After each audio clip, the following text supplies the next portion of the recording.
There are places in Yosemite that thousands walk through every week.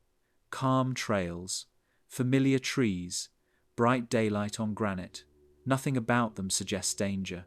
Yet over the past several seasons, these same peaceful routes have become the center of quiet concern inside the ranger stations.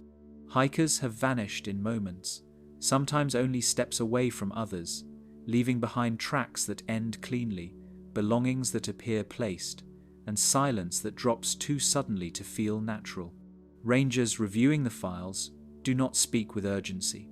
They speak slowly, in the same steady tone used for weather reports and trail updates. But the notes they write reveal something unusual happening along a narrow corridor of the valley, something that repeats, something that does not behave like ordinary wilderness risk. In this documentary, we walk through that corridor piece by piece, following the details the public rarely hears. The trail that watches back. Hikers often describe Yosemite's trails as quiet companions. The paths follow predictable lines, worn smooth by decades of footsteps. Yet in recent interviews collected by rangers, a different theme has begun appearing.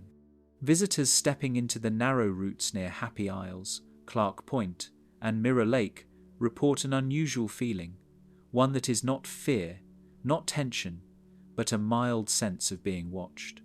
They describe it calmly, without urgency. Their words appear in ranger logs without commentary, written in the same flat tone used for weather notes and timestamps. Still, the pattern grows. People walking alone and people walking in groups speak of the same steady sensation. Something observing them from just beyond the visible tree line. The first set of recent reports came in mid-June 2022, days before Adam Pearce disappeared. A retired teacher from Colorado wrote that she felt eyed from the pines near the junction above Happy Isles. She said it reminded her of walking past open doorways at night, knowing something could be inside even when she could not see it. She finished her hike without incident, but she mentioned the feeling to a ranger at the trailhead. The ranger added the note under unusual statements. At the time, the comment seemed isolated. 2 days later, a father hiking with his son said the forest felt awake, especially near a cluster of incense cedar trees. He said the sense followed them for about a quarter mile, always 2 steps behind. He checked repeatedly for animals but saw none. When asked later if it felt threatening, he said no. It felt more like quiet attention. This phrase stood out to rangers. It was simple and calm, yet precise enough that 2 different rangers highlighted it in their reports. In early July, shortly before the Maddox pair went missing on the mist trail, ranger patrols recorded 3 separate statements from hikers describing the same phenomenon in slightly different language. One woman said she felt as if the forest leaned in. Another said he kept turning around because the trail sounded different when my back was turned. A third visitor, a photographer from Nevada, said he usually sensed wildlife before seeing it, but that day he sensed something that wasn't moving but was present. None of these comments were urgent, and none of the visitors appeared distressed.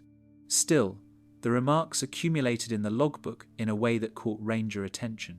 Rangers themselves began noting the same feeling.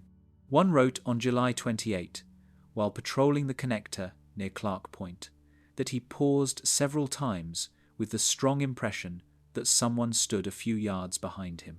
Each time he turned, the trail was empty. He described the sensation as steady pressure, not sudden. Another ranger, stationed near the Mirror Lake outcrop, wrote that he felt observed from low ground, as if something crouched behind the granite slabs. He checked the area twice and found only smooth rock and scattered cedar needles. One of the most detailed accounts came from a ranger named Elena Ruiz, who had worked in Yosemite for 8 seasons. On the 10th of August 2022, she walked the trail leading toward Clark Point during a quiet afternoon shift. The weather was calm, traffic was light. She reported that the feeling of being watched followed her from the footbridge to the first rise in the trail. She noted no movement in the trees, no unusual sound, no visible wildlife. What struck her most, she wrote, was that the sensation did not fade with distance. It stayed constant, as if it moved with her. She stopped twice, expecting to hear something step behind her. She heard only the river's low movement. Her report ended with a simple line, "Presence without sound." Visitors also described a cross-sense effect, something that does not belong to sight or hearing, but somewhere between. A man from Fresno said he felt a shape in the air that he could not locate. Another said the sensation sat in the chest, like the awareness that someone stood behind you, even with no sound to support it. These remarks appeared in the logs throughout August and September, scattered across long days of normal hikes. Rangers rarely responded with more than quiet acknowledgement. They have learned that Yosemite collects unusual impressions from tired hikers, and most of these impressions fade by the time people reach the parking lots. Yet these did not fade from the logs. Wildlife behavior in the corridor added another element to ranger concern. Deer normally graze calmly near the Mist Trail and Mirror Lake. But in late July, several rangers observed deer standing still for long stretches, facing the same direction as if tracking movement the humans could not see. A ranger documented a deer watching a section of forest for nearly 9 minutes without shifting its stance. Nearby birds appeared active, but stayed close to the ground. One ranger wrote that he noticed a Steller's jayland twice on the same branch, staring toward the same unseen point the deer watched. He wrote, "Behavior focused on empty space." Another note came from a wildlife technician who checked motion-triggered cameras near Clark Point. In footage recorded on August 6th, a bobcat walked across a clearing, then froze suddenly and stared toward the pines for almost 30 seconds. The animal's ears moved slightly, but nothing in the frame suggested motion. Eventually the bobcat lowered its head and backed away rather than turning and walking normally. The technician remarked that predators rarely retreat in that manner unless responding to something unusual. The footage was archived without further comment. Rangers also documented tree movement that did not match weather patterns. In a report from September 2, a ranger mentioned that several branches swayed despite calm air. The movement lasted only a few seconds, but it caught his attention because leaves on nearby trees remained still. He examined the ground for signs of animals passing through broken twigs, disturbed soil, or tracks, but found nothing. He concluded the movement was likely caused by shifting air pressure along the slope, though the explanation felt incomplete. Throughout 2022, visitors and rangers continued reporting the same quiet impression of unseen attention. None described a threat, none claimed to see figures or shapes. The sense was subtle, steady, and consistent, like a faint pressure in the air. Rangers began marking these remarks on their map, adding small blue circles for each location where someone felt watched. Over time, the blue circles formed a loose curve along the same corridor where the disappearances occurred. The pattern was not exact, but close enough that rangers began mentioning it during early morning briefings. Even the animals that avoided people seemed to notice something. Chipmunks, normally bold around the Mist Trail, kept distance from certain areas throughout the season. On multiple occasions, small birds gathered at lower branches before taking flight in coordinated bursts, as if startled by movement the humans never heard. Rangers did not treat the behavior as evidence, yet they included it in logs as part of the broader pattern. The strange part is how calm the corridor remains. Nothing appears in plain sight. Nothing announces itself. Visitors walk the route every day without incident. The forest continues its quiet movement, the river its soft rhythm. But for a growing number of people passing through these familiar paths, the feeling of being observed lingers. It is faint but steady. It does not rise or fall. It simply remains, as if the trail itself pays attention to every step. Where footprints end. Rangers in Yosemite often say that the ground tells its own story. Soil, dust, and granite carry clear marks of movement. They show weight, direction, and hesitation. They show when someone slips, when someone turns sharply, and when someone pauses to rest. Tracks rarely vanish without explanation. Yet in several recent cases tied to the eastern corridor of the valley, footprints ended in ways that did not match the landscape. These were not abrupt stops caused by cliffs, rushing water, or loose talus. They were endings on level ground, in full daylight, only steps away from busy trails where people passed every few minutes. The details were quiet, but they accumulated through the season. The first strange track pattern appeared on the 20th of June 2022, the morning after Adam Pearce vanished near Mirror Lake. Searchers moved in a slow spiral from the last known footprint found on the lake's edge. The mud near the shoreline held the impression of Adam's right boot clearly. The tread showed clean detail, suggesting he stepped there only hours before. Yet the next print in the sequence was missing. The ground was soft enough to take a mark, but none followed. A ranger kneeling beside the site noted that the mud looked smoothed, as if the surface had been lightly brushed. He tested the soil by pressing his own boot beside Adam's last print. His mark sank deep. Adams should have done the same, yet there was nothing beyond that final impression. Another unusual ending appeared weeks later, connected to the disappearance of Laura and Stephen Maddox on the mist trail. Rangers found their packs on a granite slab, where mist from vernal fall usually coats everything in a thin layer of moisture. When the search began, a ranger found partial tracks leading toward the slab, but none leading away. The surface around the packs held thin dust from the week's dry weather, yet no footprints disturbed it. The ranger who examined the area wrote that the dust looked settled, even under the straps. For the prints to end so sharply, the hikers would have needed to step in exactly the same places they had approached, yet the marks did not support such movement. The most detailed footprint investigation came after the disappearance of Karen and Michael Rowe on August 14. Rangers located a cluster of prints near a narrow rise leading toward Clark Point. The prints showed two sets of hiking boots, one larger, one smaller, consistent with the siblings' footwear. The tracks moved in a clear line for about 20 yards, then simply stopped on a stretch of firm soil. The ranger who documented them measured the ground with a moisture probe to rule out hardening from sudden temperature changes. The soil remained soft enough to take prints. Searchers walked through the same stretch, leaving deep impressions.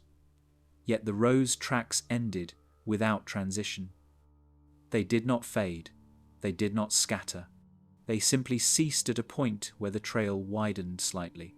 Multiple rangers reviewed the Rowe site that same afternoon. One noted that pine needles around the final prints lay undisturbed, suggesting no sliding, stumbling, or turning. Another wrote that the spacing of the prints before the ending suggested normal pace, no sign of a quick step or jump. A third ranger, experienced in tracking rescues, wrote that he had never seen an ending line this clean on this kind of soil. Wildlife trackers, consulted informally by the search team, offered no clear explanation. One believed that loose dust could have filled in prints after disturbance, but there was no wind that day.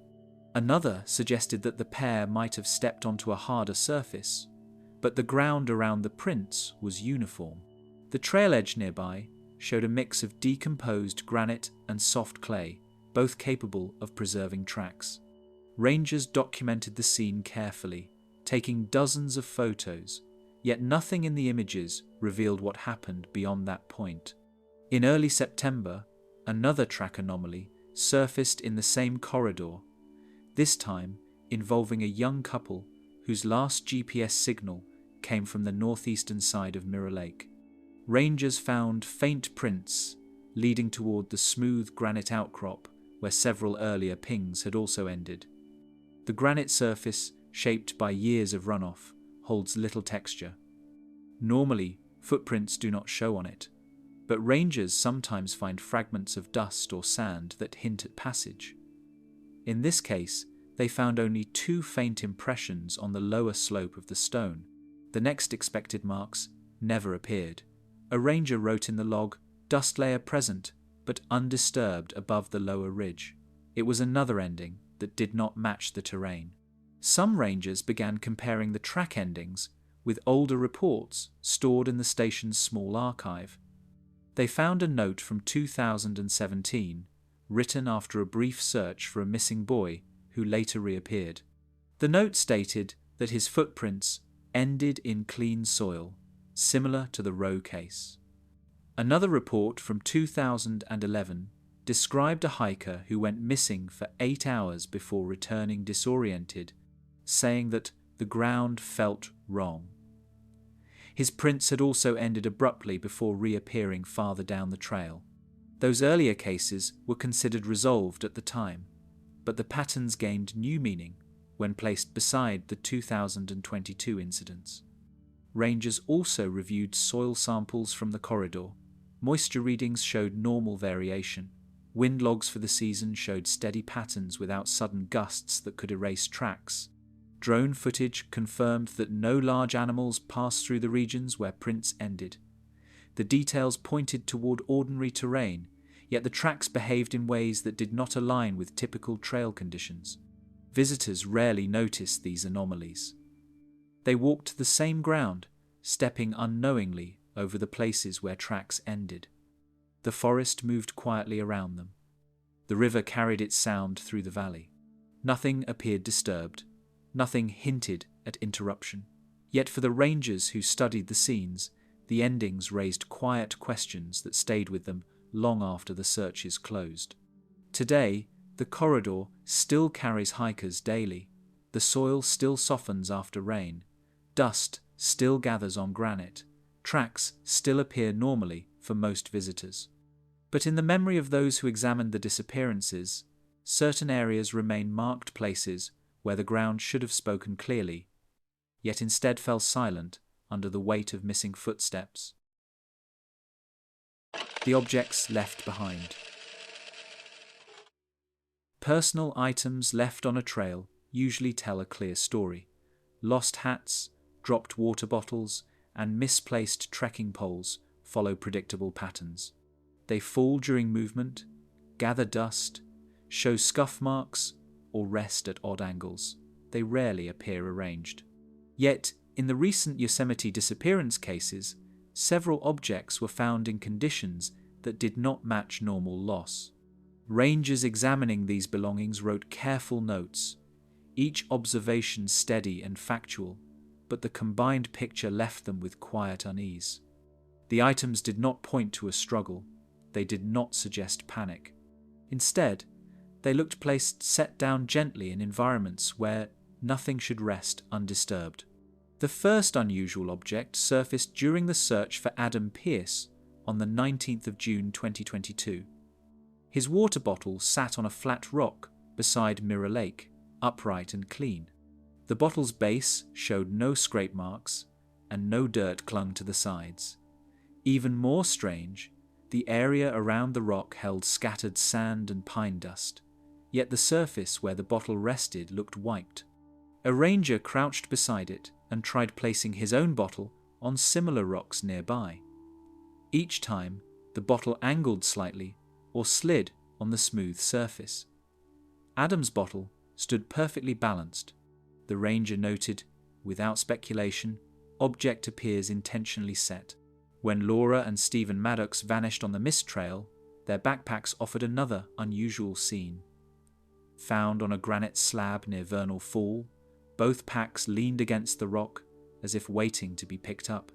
Mist from the waterfall usually leaves gear damp within minutes, but when rangers arrived, The packs were dry.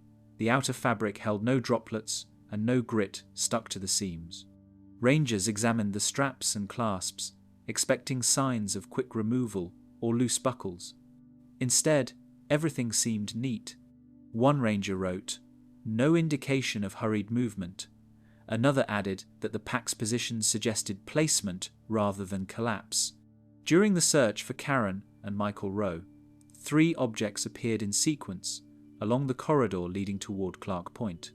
The first was a pair of hiking poles found directly across the trail, forming a straight line. The poles lay parallel to each other, tips pointing toward the ridge. The dust beneath them remained undisturbed. A ranger tried recreating the scene by dropping another pair of poles from shoulder height. They rolled and bounced. The Rowe poles showed no such movement. The ranger's log entry read, "Poles placed with care, not fallen." Minutes later, another searcher discovered a pair of sunglasses leaning against a tree at a slight angle, as if someone had set them there before stepping away. The lenses showed no scratches, and the arms remained wide open. The soil around the tree held a thin layer of decomposed granite, yet no disturbance marked the ground where the sunglasses rested. The ranger who collected them noted that the tree's bark offered no natural shelf to support them. They simply stood propped, balanced in a way that did not match field conditions. The third item in the row, search a thin silver bracelet, was found on a patch of smooth granite, its surface polished by centuries of runoff. Rangers often find lost items on soil, leaves, or uneven ground, but objects rarely stay in place on polished rock. The bracelet lay in the exact center of a shallow depression, unmarked and untarnished. A ranger tapped the granite around it to test vibrations. The bracelet did not shift. This detail, small and quiet, appeared in the logbook with a single line. Bracelet location inconsistent with expected movement. In the early September case, near Mirror Lake, searchers found another item, a folded map tucked between 2 stones, edges aligned perfectly. The stones were stable, but the map's positioning seemed deliberate. No wind had shifted it, and no moisture had softened it. The map belonged to the young couple missing from that area. Rangers reviewing the site remarked that visitors normally set maps on logs or hold them open while standing. A folded map placed neatly between rocks did not match typical behavior. Older incident files, reviewed after the 2022 cluster, revealed similar notes. A report from 2017 recorded a missing boy's hat found sitting upright in the center of a trail. The hat was clean, free of dust, as if set moments before it was found.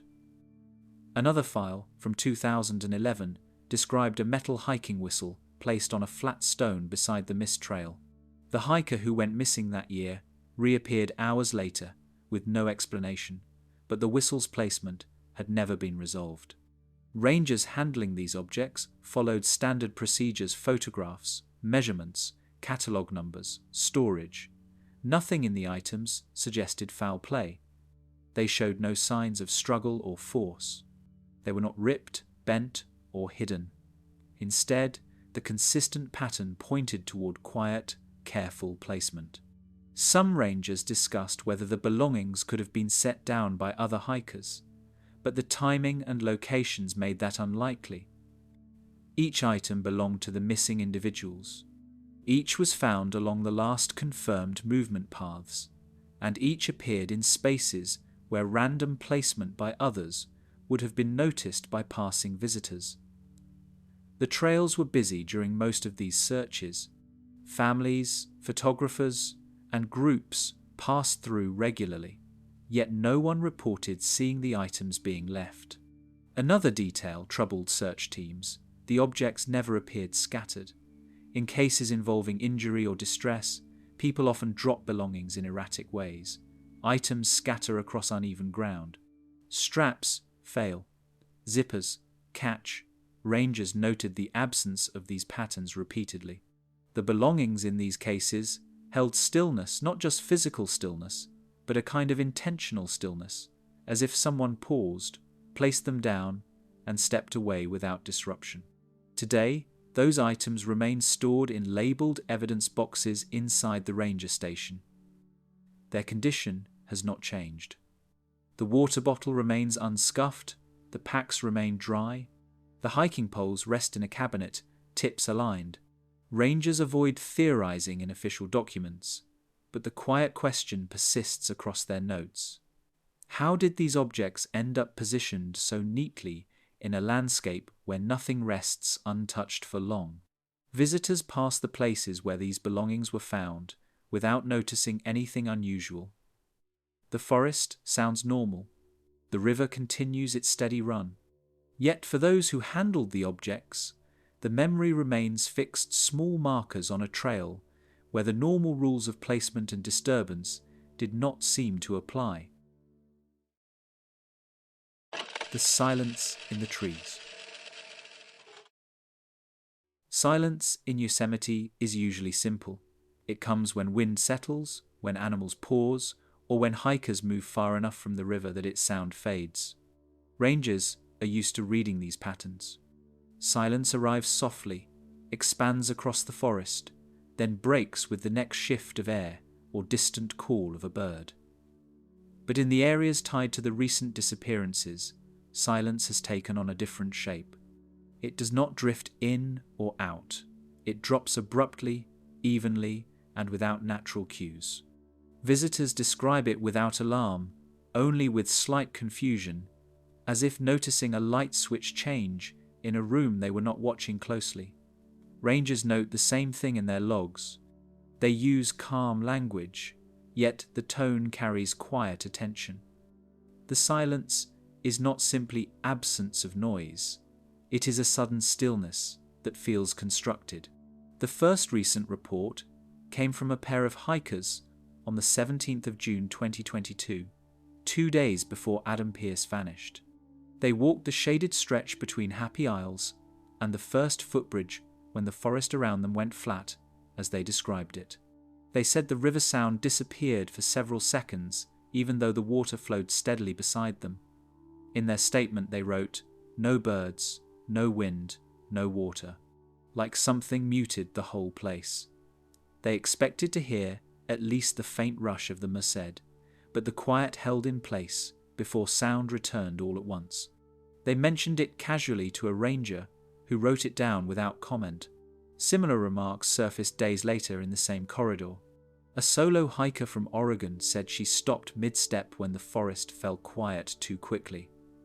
She had been listening to rustling leaves and squirrels moving through brush.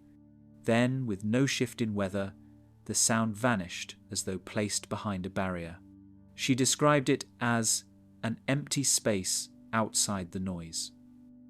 She continued walking, and the sound returned gradually, like fading back into a familiar room.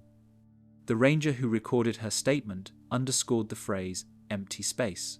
Shortly before the Maddox disappearance, a group of 3 hikers reported a sudden quiet near the granite bend below Vernal Fall. They said they were talking normally when the sound of their voices changed. They could hear each other, but the environment felt sealed off, as if no echo returned.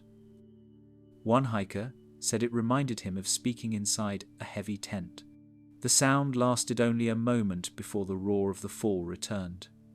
Rangers visiting the site later in the day did not encounter the same condition, but one noted that the mist seemed to hang in the air longer than usual. The most thorough documentation of this phenomenon came from bodycam audio collected on August 3. A ranger reviewing his footage noticed a drop in ambient sound around a location near Clark Point. In the video, the river can be heard clearly. Steps crunch on the trail. Birds call occasionally. Then, without distortion or wind interference, the background noise cuts out for 3 seconds. The ranger's steps continue, but no environmental sound accompanies them. When the noise returns, it does so smoothly, as if fading upward. He sent the clip to a supervisor, who forwarded it to the regional office. The official response labelled it "recording compression irregularity." The ranger, unconvinced, returned to the same spot the next morning. He paused and listened. In his log he wrote, "Sound shift detected briefly. Same location. Same effect." Visitors also described silence that felt directional. A hiker from Fresno said that while walking near the Mirror Lake outcrop, the forest fell silent only to the left, while the right side continued to sound normal. He demonstrated by pointing in both directions when speaking with rangers. He said it felt like stepping beside a wall, even though nothing stood there. Another visitor said the silence had edges, coming from a narrow stretch between two large pines. She walked back and forth through the area twice, noticing the quiet in the same place each time. Rangers found these directional reports particularly notable. The forest does not usually create such focused pockets of silence. Wind patterns shift broadly. Animals quiet down in clusters, not isolated lines. Yet the report shared the same calm detail silence that occupied a shape rather than a general area. Wildlife behavior during these periods added another layer. One ranger patrolling near Clark Point saw a squirrel freeze mid-run and hold still long after the silence began. A jay perched above him remained silent, watching the same direction the squirrel faced. When sound returned, both animals resumed movement within seconds. The ranger wrote, "Wildlife appeared to react to something before sound dropped." In another incident, a deer near the mist trail halted and looked uphill moments before a visitor reported sudden quiet in the same location. During the row search, silence became a key observation. Several searchers noted quiet stretches that lasted longer than expected. Search teams often rely on natural sound to gauge distance and terrain.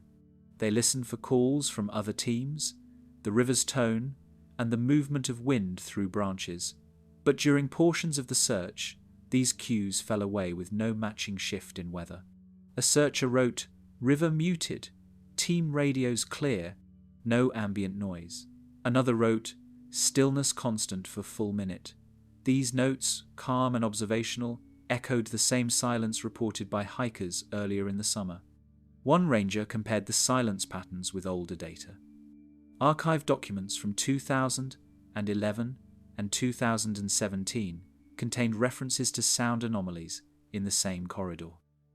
A 2017 file described a hiker who claimed the forest stopped breathing for several seconds near Clark Point before the air resumed its normal rhythm.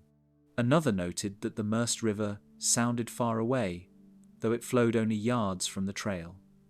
These older remarks were brief and lacked follow-up, but they aligned with the 2022 pattern. Rangers studying the corridor mapped each silence report using blue markers. A pattern formed several locations, fell along a single subtle curve stretching from Happy Isles to the Mirror Lake outcrop. The silence zones did not overlap perfectly, but they followed the same narrow pathway. One ranger described it during a briefing as a line where the forest pauses. Technology offered mixed clarity. Audio sensors placed temporarily along the corridor in late August captured small drops in ambient volume, though none matched the dramatic silence some hikers described. The recordings showed slight depressions in sound levels, lasting between 1 and 4 seconds. Most were subtle enough that they could be attributed to environmental variables, yet the consistent pattern kept them in ranger notes. Today, hikers move through this corridor unaware of these mapped silence points. The river continues its steady sound. Birds call from branches. Leaves shift in the wind. For most visitors, the forest behaves normally. But for a quiet number of people, rangers and hikers alike, there remain moments when the valley drops into stillness faster than nature usually allows, holding itself in a brief, heavy pause before releasing sound, again, like a breath returning to the body. The daylight vanishings.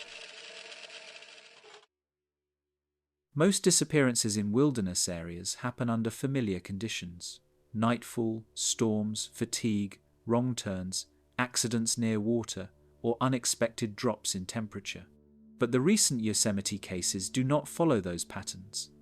They happened in daylight, clear, warm, and stable. They occurred in places where visibility is wide, where hikers pass frequently, and where the terrain gives no reason for someone to slip out of sight.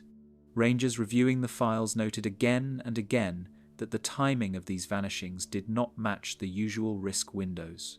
Instead, these events took place in hours when the park should have been safest. The disappearance of Adam Pearce on the 19th of June 2022 occurred between 3:14 p.m, when he sent his last text, and 5 p.m, when his group realized he had not returned.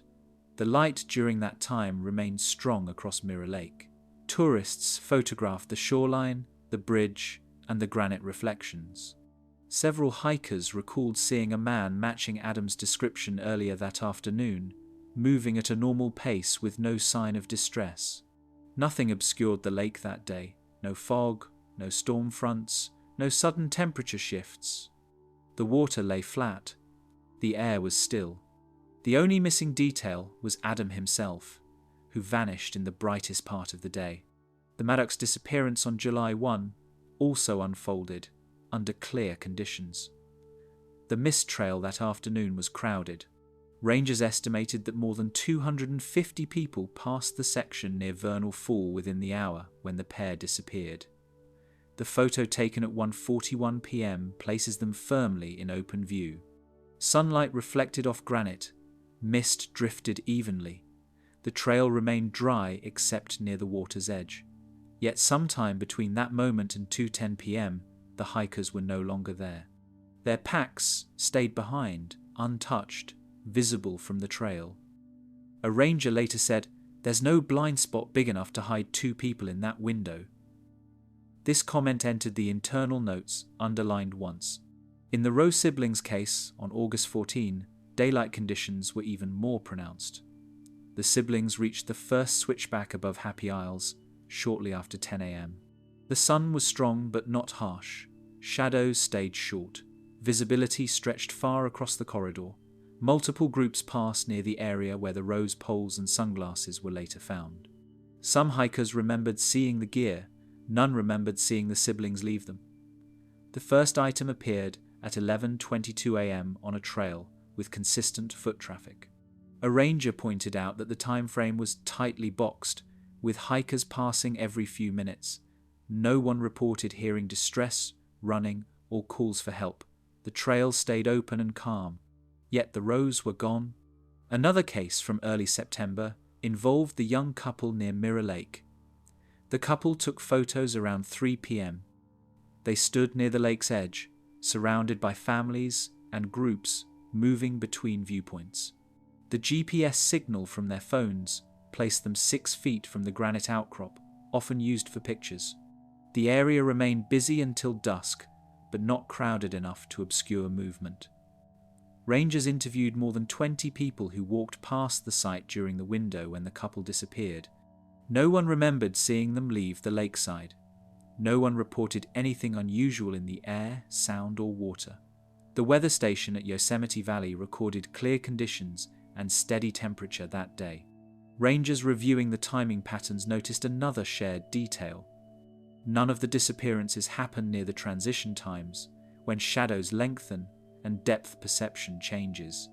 Instead, they occurred at steady light hours mid-morning, early afternoon, late afternoon, when visibility is stable and angles remain predictable. A ranger wrote, "Light quality consistent across all incident windows." Another noted that none of the events happened during periods of heavy cloud cover or smoke haze, both of which can distort distance judgment. Visitor statements from 2022 add another layer. Several hikers reported seeing individuals who abruptly fell out of sight behind mild terrain features, even though the ground remained level. In one account from July 30, a hiker described watching a man ahead of him who rounded a small bend and then vanished faster than the bend allowed. The hiker assumed the man had stepped off the trail briefly, but when he reached the bend seconds later, the path ahead was empty. He did not report the moment as a disappearance. He simply found it odd enough to mention later.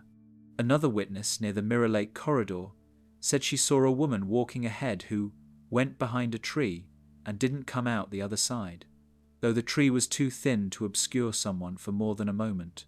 She said the forest felt normal, the air calm, the daylight even. She kept walking, expecting to see the woman farther up the trail. She did not. Rangers reviewed the report but found no connection to an active missing person case. Still, they added it to the stack of unusual trail moments recorded that summer. Rangers also studied animal visibility in the same time frame. In broad daylight, deer, bobcats, and smaller mammals remained easily seen near the Mist Trail and Mirror Lake. Yet several rangers noted that during the hours surrounding the disappearances, wildlife visibility dropped sharply. Deer that normally grazed near the paths were absent. Birds, often quiet in the heat of the day, remained active, but farther off. One ranger wrote, "Wildlife scattered even in calm conditions." Another noted that small animals avoided certain sections of the corridor, staying on the periphery. Temperature logs show consistency across all disappearance windows. No sudden heat spikes or cold drops occurred.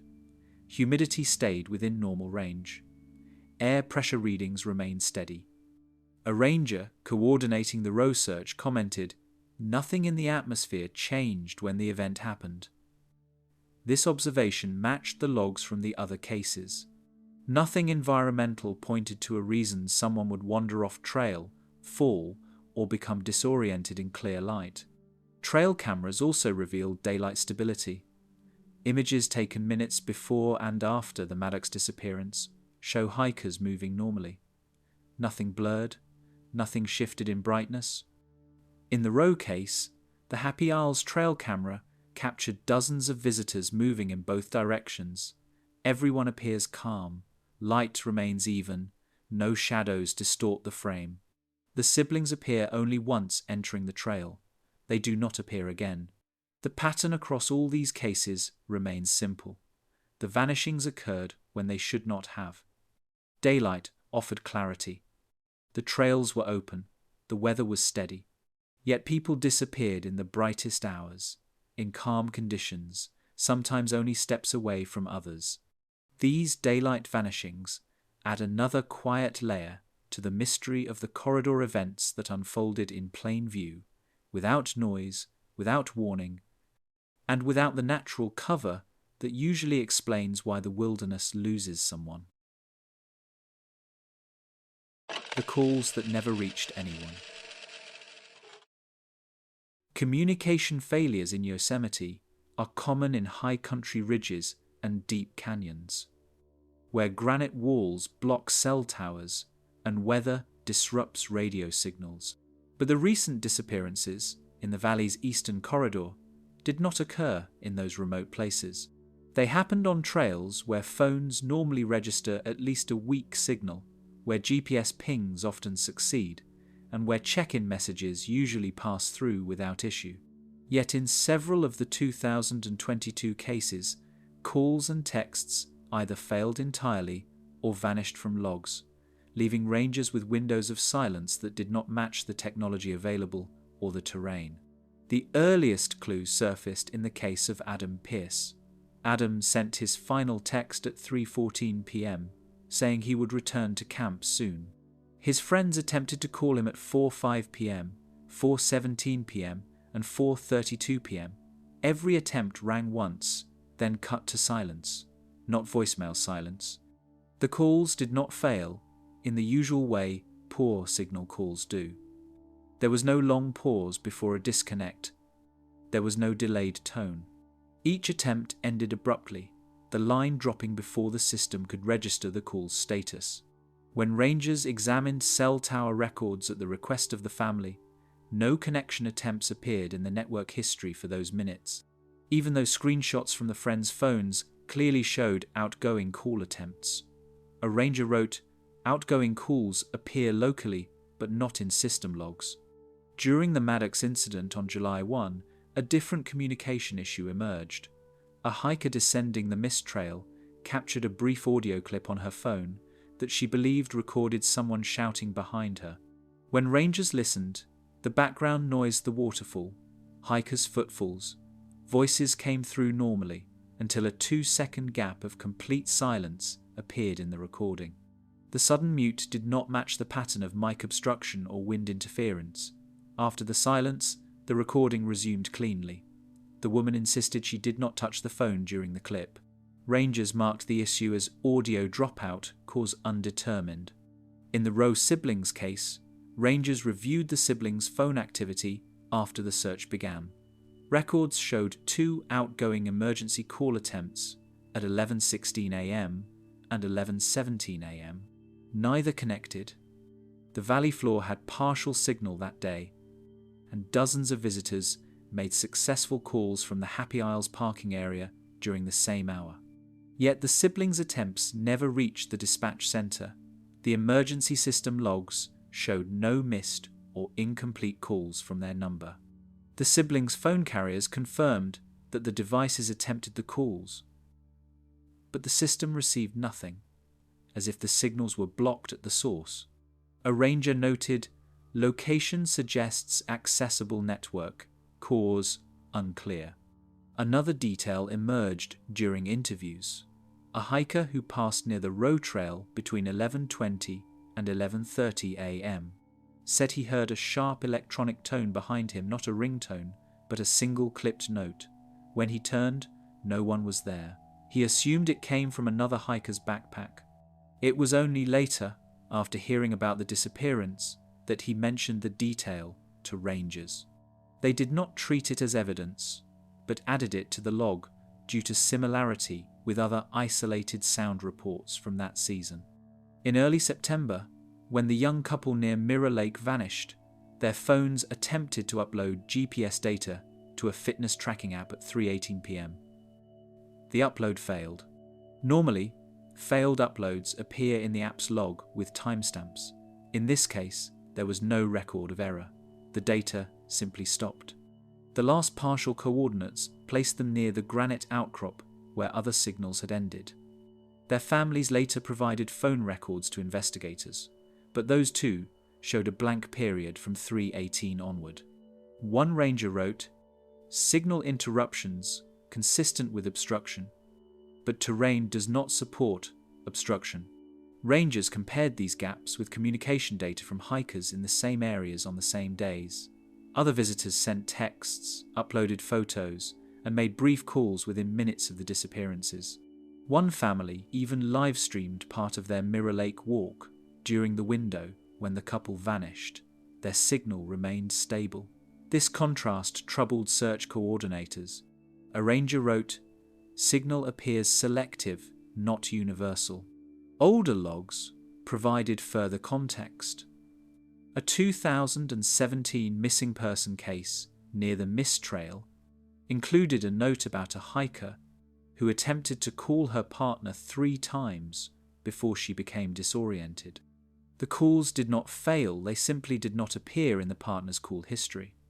A similar note from 2011 described a missing hiker's phone, showing an outgoing text that never reached the recipient. Both hikers later reappeared unharmed, but their communication gaps echoed the 2022 patterns.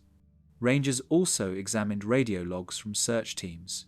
During the Rowe search, a team member attempted to radio his partner while standing near the final track site.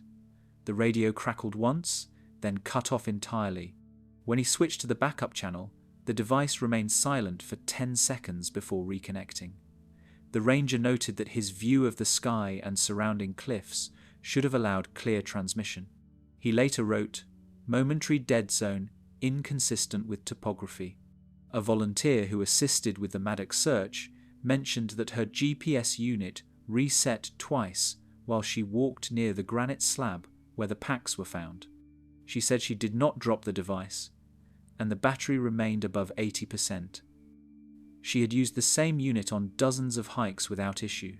The resets appeared in her device's internal log as location error source unknown. Across these cases, the communication failures shared 3 characteristics. They were brief, localized, and inconsistent with the conditions. they did not align with full outages. They did not match the behavior of low signal zones. They did not affect all devices in the same area at the same time. Instead, they appeared only around the individuals who later disappeared. Rangers have avoided speculation in official documents. Their notes remain steady and factual. They record what occurred, not why. But in private conversations, some rangers have acknowledged the strangeness of the communication gaps. These were not moments of bad weather or crowded networks. They were moments when messages simply did not leave the devices at all, as if the air around certain points in the corridor held the signals and never released them. Today, hikers continue to use phones along the same routes.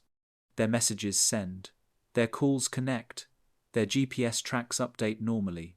Only in the files from the disappearances do these blank spaces appear empty minutes, where calls should have reached someone, where data should have uploaded, where records should exist but do not. Witnesses who saw nothing.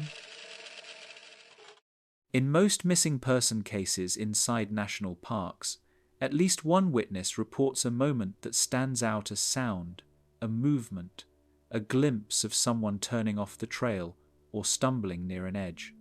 Even when details are vague, there is usually something. But in the cluster of recent Yosemite disappearances, the most consistent feature is an absence. People were nearby. Some were only yards away. Yet no one saw anything unusual. No one recalled hearing distress. No one noticed a person depart the path. Witness statements, when read one after another, form a pattern of calm normalcy, interrupted only by the realization that someone was gone. During the disappearance of Adam Pearce on the 19th of June 2022, Mirror Lake remained active with families and day hikers. Several people reported seeing a man matching Adam's description between 2:45 p.m. and 3:10 p.m. One couple said he walked behind them briefly before slowing near a boulder. They continued forward and assumed he stayed behind to take photos. A group of 4 hikers who passed the same point minutes later recalled no one sitting or standing near the boulder. They remembered the area clearly because they stopped to refill their water. One of them said, "There was no one there, just the lake." The gap between the two groups' statements is less than 5 minutes. On the Mist Trail, the disappearance of Laura and Stephen Maddox occurred on one of the busiest stretches of Yosemite. A father who took a photo at 1:41 p.m. captured the couple sitting on a granite slab. Behind them, dozens of hikers moved in both directions. When rangers showed the photo to visitors on the trail later that afternoon, several people recognized the slab, but none remembered seeing the couple leave it. One woman said she walked by around 1:55 p.m., saw 2 backpacks leaning against the granite, assumed the owners had stepped to the side, and kept going. Another hiker said he climbed past the same spot at 2:03 p.m. and noticed the packs still there, but saw no one nearby. He described the area as weirdly empty for a minute. Though the trail was crowded, at least a dozen hikers passed the location within the disappearance window, yet none reported seeing the Maddox pair move, stand, or walk away. In the Rowe siblings' case, multiple witnesses recalled passing Karen and Michael on the lower section of the trail late in the morning. A family from Arizona said the siblings walked ahead of them for several minutes, chatting quietly. The family stopped to rest, and the siblings continued toward the switchbacks. When the family resumed hiking around 11:15 a.m., they reached the bend where the hiking poles were later found. They saw the poles on the trail, but did not see the siblings. The father said they should have been somewhere ahead, but the trail was empty. Another group coming downhill around the same time reported seeing the sunglasses resting against a tree, but did not see anyone nearby. When rangers asked if they heard anything unusual, the group answered no. The forest sounded normal. One of the most striking witness accounts came from a hiker near Mirror Lake in early September. He said he saw a couple standing near the granite outcrop around 3:10 p.m. They were looking toward the water. He walked past them, rounded the curve, and then realized he had forgotten to check his GPS. He turned back less than 30 seconds later.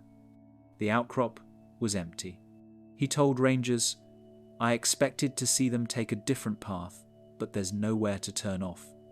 He thought the couple may have stepped behind the trees, yet the trees near the outcrop are sparse and do not offer cover. He walked the perimeter, saw no sign of them, and continued his hike, assuming they had taken another route. Only later, after hearing about the disappearance, did he report the moment. Rangers also reviewed dozens of trail camera images taken minutes apart during the incident windows. At Happy Isles on the morning of August 14, the Rowe siblings appear in one frame at 9:06 a.m. They are smiling, carrying day packs, moving at a calm pace. The next frames show families, solo hikers, and couples moving in normal patterns. The siblings do not appear again. A ranger noted that if they had turned around, they would have re-entered the camera's view. If they had continued, they should have been captured on the upper camera near the bridge. Neither occurred. On the mist trail, cameras recorded crowds moving through the area where the Maddox packs were found. The packs appear in the lower right corner of several images taken between 1:50 p.m. and 2:10 p.m. No frame captures the couple leaving the slab. No frame shows them stepping off the trail. The granite around the pack location is open and exposed. There is no blind corner. Yet their departure is absent from every sequence. Visitors interviewed in follow-up conversations expressed confusion rather than fear. Many said they didn't notice anything because nothing seemed wrong at the time. One hiker said, "People stop all the time. You don't think twice." Another said, "I didn't know I'd walked past a disappearance." Their comments were steady and factual, reflecting the ordinariness of the moments. Nothing drew attention. Nothing broke the flow of the trail. A ranger reviewing the witness statements wrote a short line in his notes. Events occurred in populated areas without visible transition. Another ranger added, "People nearby saw normal conditions." These remarks appear repeatedly across case files. They do not suggest explanations. They simply document the pattern. Vanishings with no observed departure.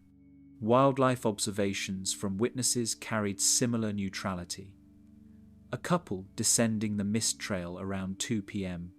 during the Maddox window said they saw a deer standing still, facing the granite slab.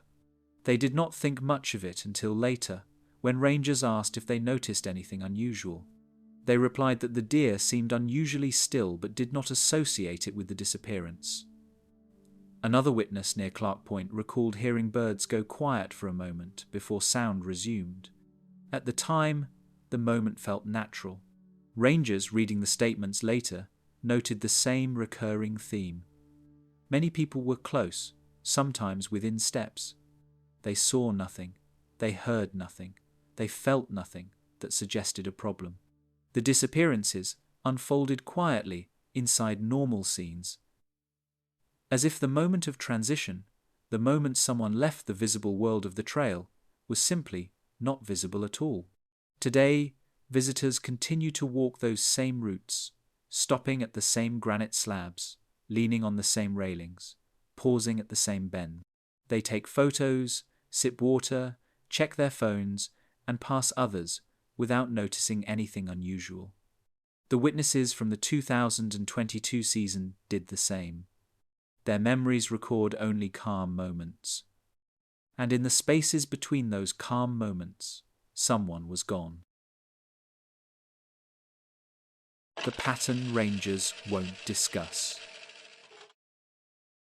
Rangers in Yosemite deal with missing person cases every year. Most involve clear explanations: weather, exhaustion, injuries, navigation errors. Patterns form in predictable ways, and rangers learn to recognize them after enough seasons.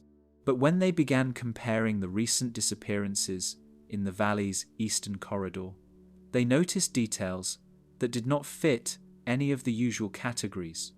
In staff meetings and handwritten logs, the same quiet acknowledgements appeared again and again. A ranger circled a location twice on a map. Another underlined a time window. A third drew a narrow line connecting 3 separate trails. None of this appears in public reports, but inside ranger stations, the pattern has become difficult to ignore.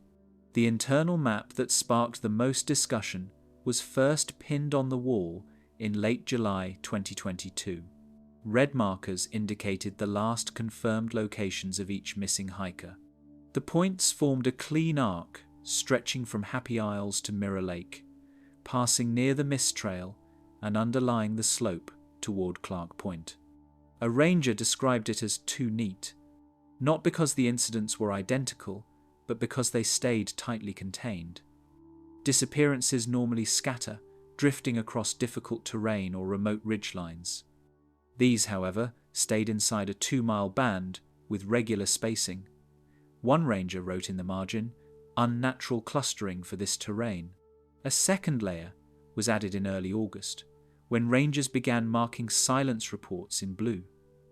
These were the sudden sound drops described by hikers and recorded faintly on ranger bodycams. When placed on the map, the blue markers formed a line that nearly overlapped the arc created by the red disappearance points. The overlapping effect was subtle but visible. A ranger circled the combined pattern and wrote, "Line of acoustic anomalies intersects incident sites." Another ranger added green markers representing track-ending locations. The cluster of green points traced the same corridor, often within steps of the blue markers. No single marker proved anything, but the accumulation of colour began drawing quiet attention in the station. A senior ranger with 2 decades of experience remarked during a briefing, "Trails of different difficulty shouldn't share the same anomaly line." His words were written into the meeting notes without response. The fourth layer involved orange markers representing personal items, placed gear, upright bottles, neatly folded maps. These orange points lined up cleanly with the other colours. The placement of the markers created a narrow zone, roughly 300 feet wide at its broadest point, running north to northeast. A ranger running the data through a topographic overlay found that the zone did not correspond to any steep drop-offs, water crossings, or cave systems.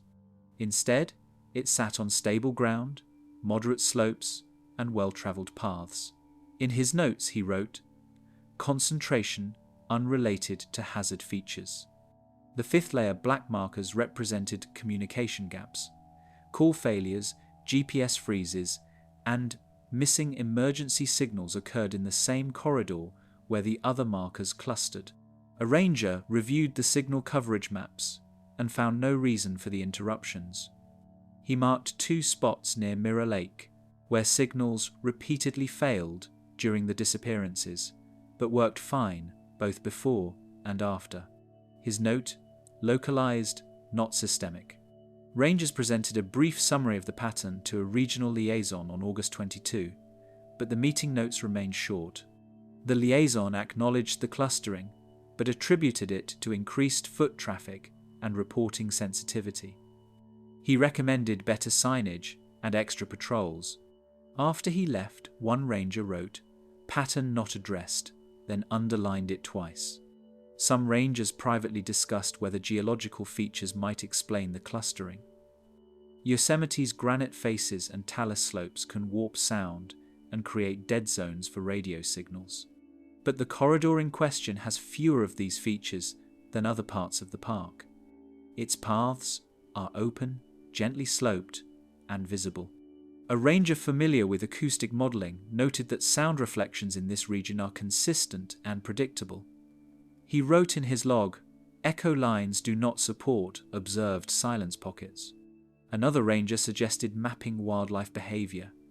Deer, squirrels, and birds often avoid areas with predators or unstable ground. When plotted, wildlife avoidance notes from 2022 also appeared along the same narrow line. A technician wrote, wildlife displacement reports correspond to incident corridor. This information did not appear in official documents, but remained stored in a folder labelled Seasonal Notes. Historical data added a quieter but significant detail. When rangers reviewed older missing person reports from 2011, 2013, and 2017, they noticed that some cases shared last known positions near the same arc. The endings of those older searches varied.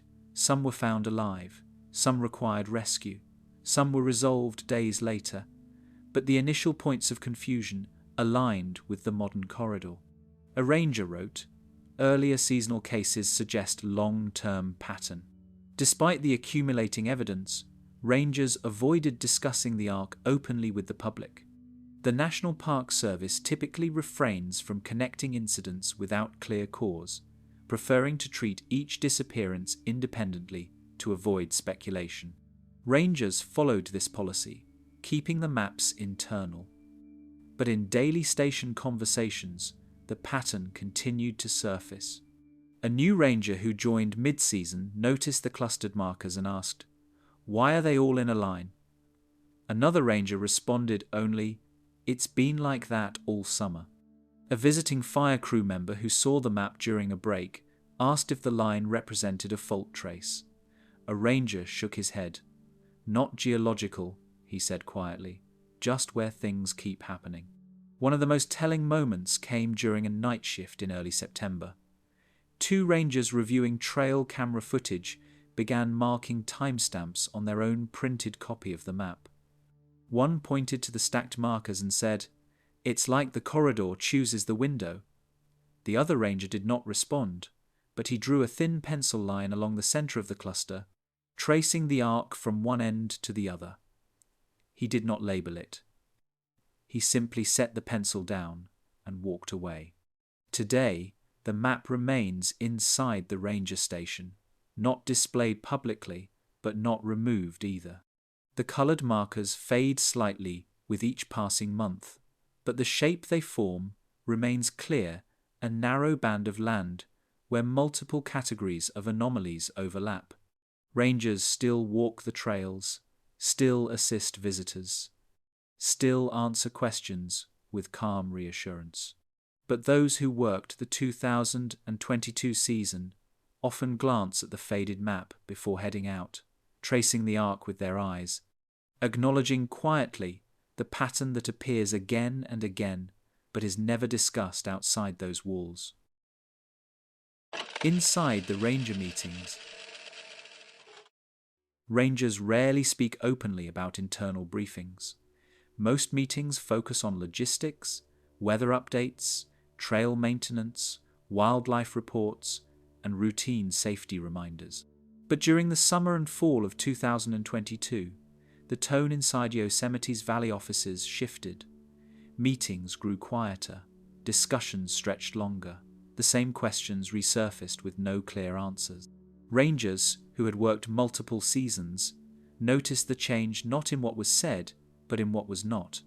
The first meeting that set this tone took place on the 21st of June 2022, 2 days after Adam Pearce disappeared. The agenda listed standard topics, trail conditions, visitor flow, and early season hazards. But as soon as the floor opened for updates, a ranger mentioned the strange ending of Adam's footprints. Another added that the lake conditions were unusually calm. A third noted that dogs lost the scent instantly. No one suggested an explanation. The supervisor nodded, wrote a few lines on the board, then moved on. Later, one ranger recorded in his personal log, "Discussion felt unfinished." As more disappearances occurred, the meetings expanded. On July 2, the day after the Maddox pair disappeared, staff gathered in the small conference room behind the main office. A large topographic map covered the table. A ranger placed a marker on the granite slab where the packs were found. Another added photos taken minutes apart, showing the trail crowded yet inexplicably empty around the pack site. Someone mentioned the lack of footprints. Another pointed to the absence of struggle signs. The supervisor listened, then summarized the evidence in short, neutral phrases. Packs intact, weather clear. Visibility strong. When a younger ranger asked whether similar cases had occurred in the same area before, silence settled briefly. A senior ranger finally responded. A few, but different circumstances. The meeting ended without conclusions. By mid-July, rangers began holding short, unplanned discussions at the start of shifts. These were quiet conversations near the equipment lockers or radios moments where one ranger would say, "Anything odd yesterday?" The answers were simple but steady. Quiet on the mist trail. Silence patch near Clark Point again. Visitors reported strange sound fade. These remarks rarely made it into official briefings, but they circulated informally. Rangers learned to listen without reacting. A more formal meeting occurred on July 29, after multiple silence reports accumulated. A ranger played the body cam clip in which ambient noise vanished for 3 seconds. Everyone watched the playback. The clip showed the ranger walking, adjusting his pack strap, then the sudden drop to complete silence. In the room, no one spoke during the pause in the footage. When the sound returned, the supervisor asked, "Any known equipment issues?" Another ranger answered, "None." A technician suggested environmental distortion. Another ranger pointed out that the river was flowing steadily during the recording. The supervisor wrote "sound anomaly" on the whiteboard, circled it once, and moved to the next agenda item. One of the most detailed meetings unfolded on August 15, the day after the Rowe siblings vanished. The conference room filled early. Printed photos, GPS logs, and notes covered the table. Rangers took turns describing what they found.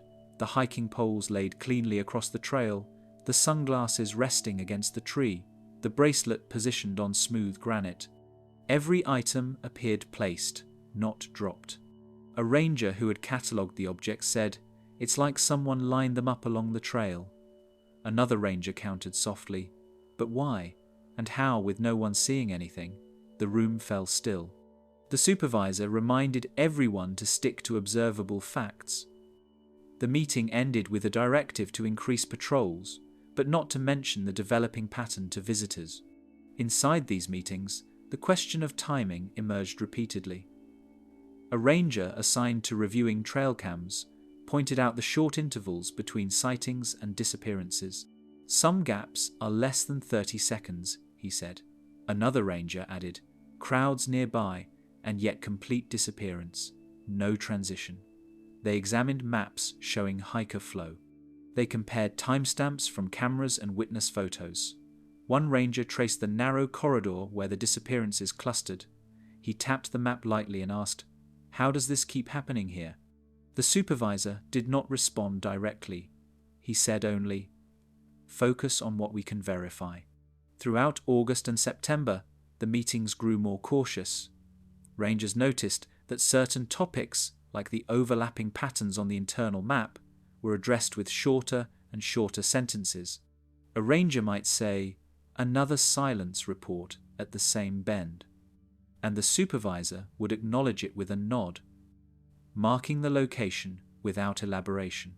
Another ranger might mention a communication failure near Mirror Lake, and the supervisor would write "signal inconsistency" on the board. What had once been open, discussion slowly shifted into a pattern of listing facts without exploring them. During one mid-September meeting, a new ranger asked whether the cluster could be explained by human error trail shortcuts, off-path wandering, or injuries. A senior ranger replied calmly, "These are strong daylight trails, no steep drop-offs, no blind turns. These aren't places where people vanish unnoticed." Another ranger added, "And the items left behind don't match panic or confusion." The room remained quiet. The supervisor eventually said, "We stick to official language. No patterns unless verified." Yet outside these formal meetings, rangers continued to talk privately. In the kitchen area, Near the radios, during gear checks, they exchanged brief observations. "Heard another layered wind yesterday?" Trail felt watched again near the ridge. "Deer froze in the same spot as last month." These comments were spoken softly, not out of fear, but out of respect for the unknown. The final meeting of the season, in early October, was the quietest. Snow was beginning to touch the higher elevations. The summer crowds had thinned. The supervisor reviewed the open cases, each listed by name and date. When he reached the rows, he paused longer than usual. Then he turned to the map pinned to the wall. The red, blue, green, orange, and black markers formed the narrow arc. He stepped beside the map, looked at it for several seconds, then said only, "We continue documenting." Nothing more to add. No one challenged the statement. Rangers gathered their notebooks, folded maps, and prepared for off-season assignments. Before leaving, one ranger lingered by the map, running a finger along the arc of markers. He did not say anything. He simply traced the shape once, quietly, and walked out. Today, those meeting notes sit in thin folders, stored alongside routine report. They hold no conclusions, only observations written in calm, simple language, recording a season in which the rangers of Yosemite gathered repeatedly to discuss events that never aligned neatly with any natural explanation.